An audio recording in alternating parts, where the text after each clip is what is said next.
காஞ்சிபுரத்தில் பட்டு சேலை நெசவு செய்யும் பகுதியில் அவ்வப்போது ஓடும் கழிவுநீரால் தொழிலாளர்கள் பெரிதும் பாதிக்கப்பட்டுள்ளனர். காஞ்சிபுரம் மாநகராட்சி ஆலடி தோப்பு பகுதியில் வசிப்பவர்கள் அனைவரும் பட்டு சேலைகளை நெசவு செய்யும் தொழிலை நடத்தி வருகின்றனர்.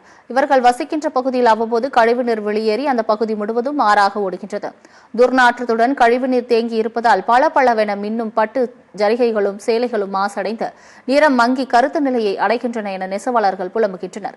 இதுகுறித்து மாவட்ட நிர்வாகம் தலையிட்டு உரிய நடவடிக்கை எடுக்க வேண்டும் என கேட்டுக்கொண்ட நெசவு தொழிலாளர்கள் தங்கள் கோரிக்கையை நிறைவேற்றாவிட்டால் சாலை மறியலில் ஈடுபடுவோம் என எச்சரிக்கை விடுத்தனர். இந்த ட்ரைனேஜ் கனெக்ஷன் கொடுத்து இன்னைக்கு 10 வருஷம் மேலே ஆகுது.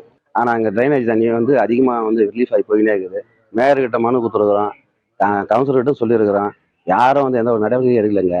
ஏதாவது நோயால் பாதிக்கப்பட்டு எங்கள் அம்மா 2 மணி ஹாஸ்பிட்டல் போது 2000 மேலே செலவு பண்ணிக்கிறேன். நாங்கள் கவுன்சிலர்கிட்ட மனு கொடுத்தோங்க. மனு கொடுத்ததுக்கு அவர் என்ன சொல்கிறாருன்னா, பைப்பு வாங்கி கொடுங்க, நாங்கள் வச்சு வேணா அந்த ஆற்றுல விட்ட சொல்கிறேன், அந்த ஏர் தண்ணி வெளியே போகிற மாதிரி கொடுக்குன்றாரு அவர். அது எப்படி முறையாகும் எங்களுக்கு?